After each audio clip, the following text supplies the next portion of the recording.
اهلا بيكم متابعين قناة مشاوير. ازيكم عاملين ايه؟ يا رب دايما تكونوا بخير. الفيديو بتاع النهاردة مختلف جدا لان احنا سمعنا اكتر من حد بيقول ان اسعار الذهب هتوصل للجرام ل3000 جنيه، فحبينا ان احنا نعمل فيديو نوضح فيه الكلام ده يا جماعة صح ولا غلط.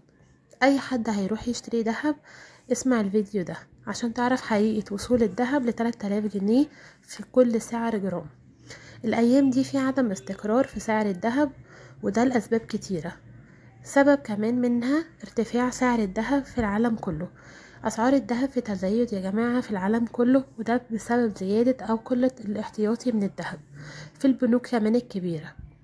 الناس طول ما بتشتري ذهب ده بيخلي العرض والطلب على الذهب بيزيد جدا، وبيحصل نقص في السوق، وبالتالي أسعار الذهب بتعلى، بيخلي الأسعار ترتفع.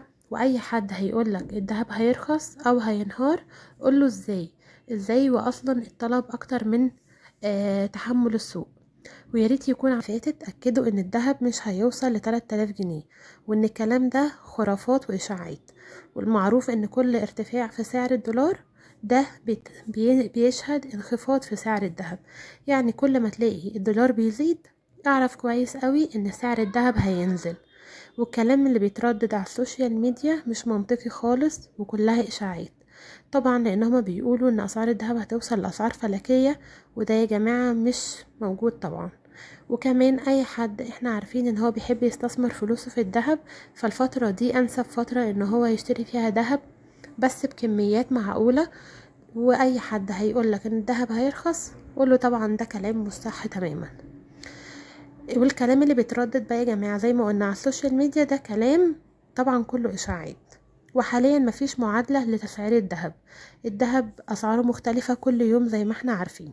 لو لحد دلوقتي لسه ما عملتلناش لايك واشتراك للقناة ياريت تفعل زر الجرس وتعمل لنا لايك واشتراك، وتقول لنا الفترة الجاية هتبقى مقبل على شراء الذهب ولا لأ.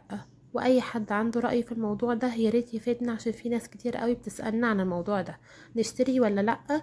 وطبعا الموضوع مش محسوم خالص، بس اللي احنا متأكدين منه ان استحالة ان سعر الذهب يرجع ينزل تحت تاني.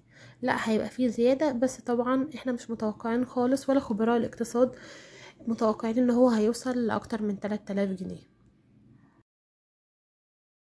عاوزينكم تبعتولنا رأيكم في التعليقات، وكمان تقولولنا هل الحرب هتأثر على سعر الذهب ولا لأ.